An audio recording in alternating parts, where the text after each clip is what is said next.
Mga kapuso, tinatayang halos 3 milyong Pilipino ang walang trabaho. Base yan sa pinakahuling datos ng National Statistics Office o NSO. Bukod pa riyan, meron ding tinatawag na mga underemployed o yung mga hindi akma ang trabaho sa kanilang pinag-aralan o kakayahan.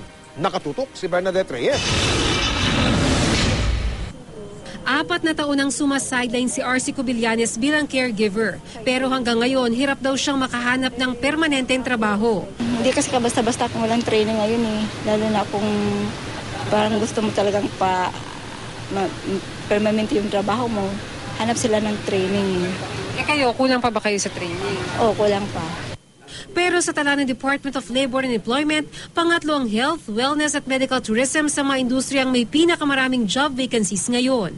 Kabilang din sa mga industriyang maraming job vacancies ang agribusiness, cyber services tulad ng call center agent, mga trabahong may kinalaman sa hotel at restaurant, construction, banking and finance, manufacturing at real estate. Kung ang Department of Labor and Employment ang tatanungin, maraming bakanting trabaho sa Pilipinas pero marami pa rin mga Pilipino ang hindi makahanap ng trabaho. Nagkakaroon tuloy ng job mismatch na nagresulta sa underemployment. 7.2 million o 19% ng kabuuang populasyon ng bansa ang underemployed o may trabaho nga pero overqualified para sa kanilang napasukang trabaho. Kaya naman ang Department of Labor and Employment aktibo sa kampanyang Career Guidance Counseling. Kapag sila'y gumraduate ng high school at mag-enroll sa kolehiyo, ang i-enroll nilang mga kurso ay yung mga kurso na kapag nakagraduate na sila ay may mabilis na trabaho silang makikita.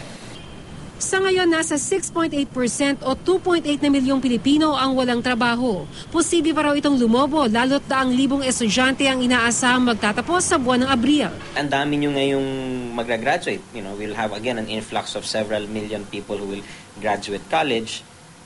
You're competing pretty much sa pare-parehong trabaho eh.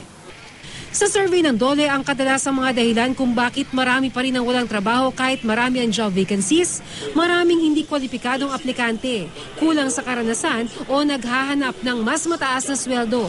Pero sabi ng Employers Confederation of the Philippines o ECOP, hindi maaaring ipantay ang sweldo sa Pilipinas sa sweldo halimbawa ng isang nurse sa Singapore. Pero kahit mas mababa ang sweldo sa Pilipinas, maganda pa rin daw maghanap ng trabaho sa sariling bayan. Kung ikaw ay nasa emerging economy like us, hindi naman tayo masyadong magiging competitive kung itataas sa kagad natin. Hindi kakayanin ang local economy natin. This is the best place right now. Ang focus ng mga nasa labas ngayon, Pilipinas. Bernadette Reyes, Nakatutok, 24 Oras.